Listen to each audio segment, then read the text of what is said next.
Already இந்த வண்டி பார்த்துருப்பீங்க. ஆக்சுவலாக வந்து கனெக்டரோட பேரிங் கட் ஆகி இருந்த வண்டி இது. இப்போ வண்டி வந்து ஃபுல்லாக முடிஞ்சிச்சு. வண்டி வந்து இப்போ கஸ்டமர் டெலிவரி எடுக்க போகிறாரு. நம்ம வண்டி வந்து ஃபுல்லாக ஃபிட் பண்ணியாச்சு. வண்டியோட நாய்ஸ் எல்லாமே நார்மலாகி அரெஸ்ட் பண்ணியாச்சு. டோட்டலாக ஓவராலாக வண்டி கம்ப்ளீட் ஆயிடுச்சு.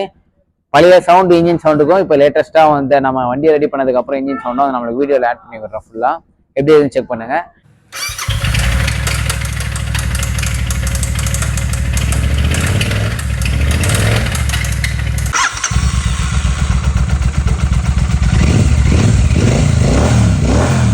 இதே போல் உங்கள் வண்டிக்கு எதனா இஷ்யூஸ் இருக்குது, இல்லை உங்கள் வண்டிக்கு எதனா இன்ஜின் வேலை பண்ணணும், எந்த வண்டியாக இருந்தாலும் நம்ம ராயல் என்ஃபீல்டில் பிரச்சனை கிடையாது. நீட் அண்ட் க்ளீனாக பண்ணி கொடுத்துடலாம். சீப் அண்ட் பெஸ்ட்டாக பண்ணிடலாம். ஓகேங்களா? எதனானா ஜி ஸ்காட் கேரேஜை கான்டாக்ட் பண்ணுங்கள்.